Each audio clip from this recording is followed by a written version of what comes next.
बड़े 18 ग्रंथों की रचना की। मेवाड़ी बोली में लिखी गई गीता पर गंगा जली इनकी प्रसिद्ध पुस्तक है। इस पाठ में संकलित दोहे बाबजी चतुर सिंह द्वारा रचित चतुर चिंतामणि से लिए गए हैं। नीति और वैराग्य के इन संकलित दोहों में सामान्य लोक व्यवहार का चित्रण ललित व सुंदर सरल भाषा में किया गया है। आइए सबसे पहले हम उनके नीति से संबंधित दोहे पढ़ते हैं। धर्म धर्म सब एक है, पण वर्ताव अनेक, ईश जाननो धर्म है, जीरो पंथ विवेक। यहाँ पर पण का मतलब है लेकिन, वर्ताव का मतलब है व्यवहार से, जाननो का मतलब है जानना, जीरो का मतलब है जिसका, पंथ का मतलब मार्ग से है, और विवेक का मतलब है ज्ञान। कवि बाबजी चतुर सिंह इस दोहे में कहते हैं कि संसार में अनेक धर्म है, लेकिन उन सबका व्यवहार अलग अलग है। ईश्वर को जानना ही सच्चा धर्म है, जिसका रास्ता ज्ञान है, अर्थात सच्चे ज्ञान के द्वारा ही ईश्वर को प्राप्त किया जा सकता है। पर घर पगनी मेलणो, बना मान मनमान, अंजन आवे देखने, सिंगल रो सत्कार। यहां पर का मतलब है दूसरे से।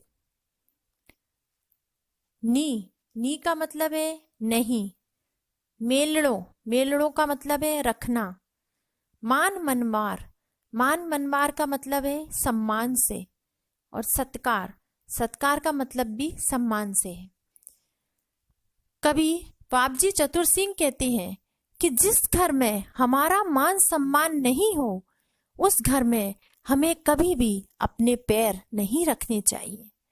जिस प्रकार से रेलवे स्टेशन पर यदि सिग्नल नहीं दिखाई देता तो इंजन स्टेशन पर नहीं आता, सिग्नल को देखकर ही इंजन स्टेशन पर प्रवेश करता है। इस प्रकार जब सिग्नल इंजन का सम्मान करता है तभी वह स्टेशन पर आता है। रेट फरे चरक क्यों फरे, पड़ फरवा में फेर, बो तो बाढ़ हर्यो करे, यो छूता रो ढेर।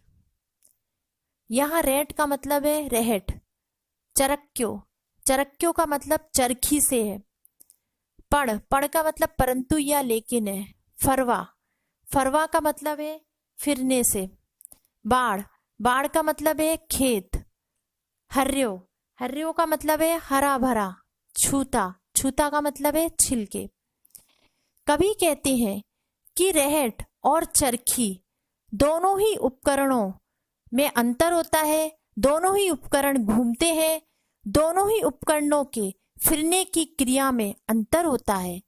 रेहट द्वारा कुएं से निकला पानी खेतों को हरा भरा कर देता है, परंतु चरखी चलकर गन्ने का रस निकालकर छिलकों का ढेर लगा देती है। कारट तो केतो फरे, हरकी ने हकनाक, जीरी वहे बीनी कहे, ये लिफाफो राख। यहाँ पर कारट का मतलब है पोस्ट कार्ड से, केतो का मतलब है कहता है, हरकीने का मतलब है हर कोई, हकनाक का मतलब है गोपनीय बात, जीरी का मतलब होता है जिसकी से। कवि कहते हैं कि पोस्टकार्ड द्वारा भेजा गया संदेश कोई भी व्यक्ति पढ़ लेता है, अतः पोस्टकार्ड गोपनीय नहीं होता, जबकि लिफाफे में भेजा गया संदेश गोपनीय होता है। लिफाफे को संबंधित व्यक्ति ही खोलकर पढ़ता है। वी भटका भोगे नहीं, ठीक समझ ले ठोर, पग मेल्या पेला करे, गेला ऊपर गौर। यहाँ पर बी का मतलब है बिना कार्य के। भटका का मतलब है भटकना, ठौर का मतलब स्थान से है, मेल्या का मतलब है रखना, गेला का मतलब है रास्ता, गौर का मतलब है विचार। कवि कहते हैं कि बिना कार्य के इधर उधर भटकने से हमें कुछ भी प्राप्त नहीं होता, अतः हमें अपने लक्ष्य की जानकारी होनी चाहिए। हमें अपने लक्ष्य के बारे में पहले से ठीक से समझ लेना चाहिए। जैसे किसी मार्ग पर चलने से पहले हम उस मार्ग की जानकारी पहले से ही ले लेते हैं ताकि मार्ग में आने वाली कठिनाइयों का पता चल सके। क्यों कीसूं बोलूं कठे कूड़ कई की बार, ईछे बाथा तोलने पछे बोलड़ो सार। यहाँ पर कीसू का मतलब है किससे, तौलने से मतलब है समझने से। कभी कहते हैं कि क्यों, कहाँ, क्या बोलना है, किसको, कब और कितनी बार बोलना है आदि बातों को पहले से ही तौल लेना चाहिए, अर्थात अच्छी तरह समझ लेनी चाहिए। इन 6 बातों पर विचार करके ही अपनी बात कहनी चाहिए। पीछे से निरर्थक बातें करने का कोई अर्थ नहीं है। ओछो भी आछो नहीं, बत्तो करे कार, देणो छावे देखने, अग्नि मुजब आहार। यहाँ पर ओछो का मतलब है कम, आछो का मतलब है अच्छा, मुजब का मतलब है उचित। कभी कहते हैं कि यदि कोई वस्तु आवश्यकता से कम या अधिक है तो उसका विशेष महत्व नहीं होता। जिस प्रकार से आग को जलती रखने के लिए उसमें उचित मात्रा में ईंधन डालते रहना चाहिए। यदि आवश्यकता से कम ईंधन डालेंगे तो आग बुझ जाएगी और आवश्यकता से अधिक ईंधन डालेंगे तो भी आग बुझ जाएगी। भूख शांत करने के लिए पर्याप्त आहार की आवश्यकता होती है, कम या अधिक आहार उचित नहीं है। अपनी आण अजाणता कईक कोरा जाए, समझदार समझे सहज आंख इशारा माए। यहाँ पर आण से मतलब है इज्जत से।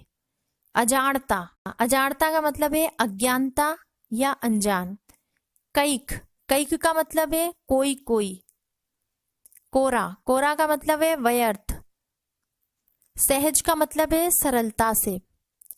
कवि कहते हैं कि संसार में अनेक व्यक्ति ऐसे हैं जो अपनी इज्जत व मान सम्मान के प्रति अज्ञान रहते हैं, अर्थात अनजान बने रहते हैं। और कोई व्यक्ति ऐसे भी हैं जो व्यर्थ ही अपना जीवन बिताते हैं। समझदार व्यक्ति बड़ी सरलता से अपनी आंखों के इशारों से सारी बातें समझ लेते हैं कि कौन कैसे उनका सम्मान या अपमान करता है। क्षमा सभी करे, क्षमा न राखे कोय, क्षमा राखिवे ते कठिन, क्षमा राखिवो होए। यहाँ पर पहली क्षमा का मतलब माफ करना या क्षमा करना है और दूसरा क्षमा शब्द है उसका मतलब है धैर्य या सहनशीलता से। राखिवो का मतलब रखना। कवि कहते हैं कि संसार में सभी व्यक्ति क्षमा की बातें करते हैं लेकिन मन में क्षमा का भाव नहीं रखते। व्यवहार में कोई भी व्यक्ति क्षमा यानी धैर्य नहीं रखता। क्षमा करने की भावना से कठिन धैर्य रखने की क्षमता रखना है, अर्थात क्षमा की भावना रखना बड़ा कठिन है। इसके लिए धैर्य की आवश्यकता होती है। विद्या बेल जुग, जीवन तरु लिपटात, पड़िवो ही जल सींचिवो, सुख दुख को फलपात। यहाँ पर बेल का मतलब बेल से है, जीवन तरु का मतलब है जीवन रूपी वृक्ष से। कवि कहते हैं कि विद्या और युग रूपी बेल जीवन रूपी वृक्ष के चारों ओर लिपटे रहते हैं। लगातार पढ़ने से अर्थात ज्ञान रूपी जल से जीवन रूपी वृक्ष को सींचना चाहिए, क्योंकि जीवन रूपी वृक्ष को सींचने से ही सुख दुख रूपी फल व पत्ते प्राप्त किए जा सकते हैं। अब हम पढ़ते हैं बाबजी चतुर सिंह के वैराग्य एवं चेतावनी से संबंधित दोहे। रेल दौड़ती ज्यों घड़ा, रूख दौड़ता पेख, तन्ने जातो जान यूं, दन्ने जातो देख।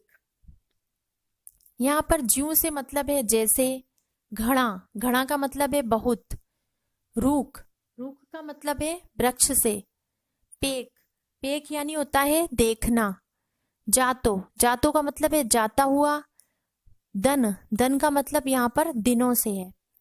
कभी कहते हैं कि जैसे रेल चलती है तो पेड़ भी दौड़ते हुए हमें नजर आते हैं, उसी प्रकार जीवन में दिन भी जाते हुए दिखाई देते हैं।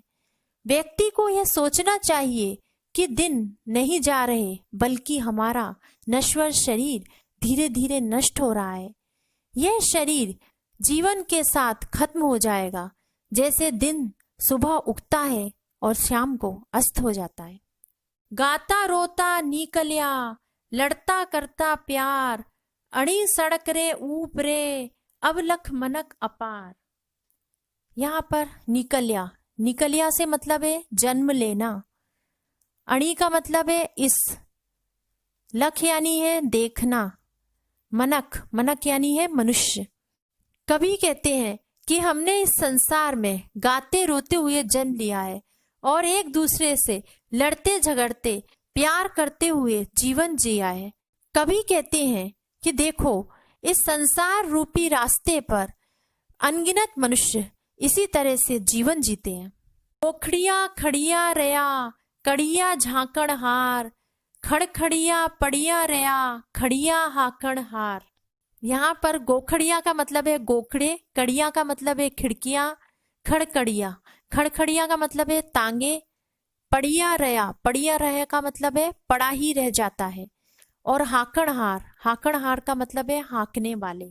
कभी कहते हैं कि ऊंचे ऊंचे भवन के गोखड़े, खिड़कियां, झरोके तथा तांगे आदि सभी यही पड़े रह जाते हैं, किंतु तांगा चलाने वाला व्यक्ति चला जाता है। तांगे वहीं खड़े रहे, उन्हें हाँकने वाले चले गए। अर्थात कवि के कहने का तात्पर्य है कि व्यक्ति का इस संसार से जाना तो निश्चित है, क्योंकि आत्मा समय आने पर इस शरीर का त्याग कर देती है। गैला ने जातो कहे, जावे आप अजान, गैला ने रवे नहीं, गैला री पहचान। यहाँ पर गैला का मतलब है मूर्ख से, अजान, अजान का मतलब अनजान या अज्ञान, रवे, रवे का मतलब है ज्ञान, पहचान, पहचान का मतलब है पहचान से। कवि कहते हैं कि एक मूर्ख व्यक्ति किसी जाते हुए व्यक्ति से कहता है कि वह मूर्ख है, क्योंकि वह सही मार्ग पर नहीं चल रहा। वह व्यक्ति गलत मार्ग पर इसलिए चल रहा है क्योंकि उसे गलत मार्ग की पहचान नहीं है। अतः कवि के कहने का तात्पर्य है कि मूर्ख व्यक्ति की बातों में कभी मत आओ, उसे सही रास्ते की पहचान नहीं होती।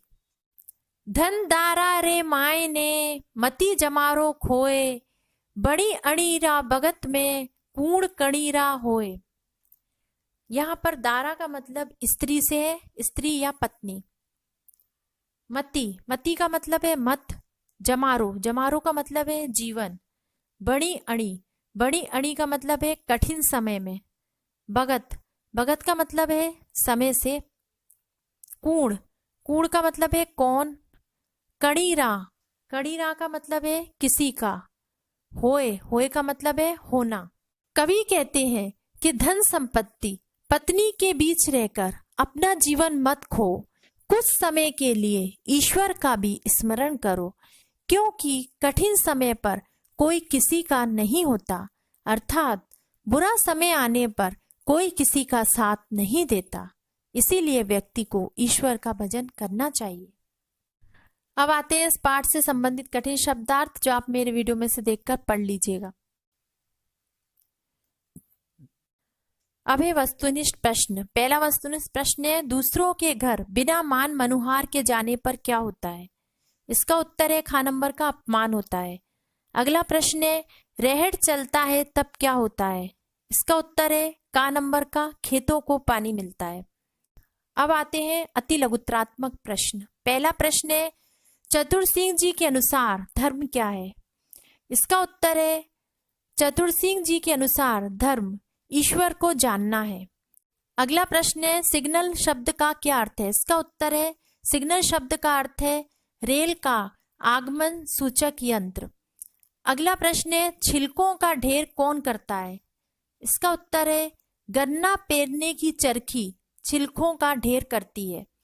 अगला प्रश्न है, बातों को गोपनीय कौन रखता है? इसका उत्तर है बातों को गोपनीय लिफाफा रखता है। अगला प्रश्न है, कैसा व्यक्ति नहीं भटकता है? इसका उत्तर है जिस व्यक्ति के जीवन का लक्ष्य निश्चित रहता है वह व्यक्ति कभी भी नहीं भटकता है। फ्रेंड्स, आज का मेरा ये वीडियो यहीं पर समाप्त होता है। आज का मेरा ये वीडियो यदि आपको अच्छा लगा हो तो प्लीज़ इसे लाइक कीजिए, शेयर कीजिए और मेरे चैनल को सब्सक्राइब जरूर कीजिए। धन्यवाद।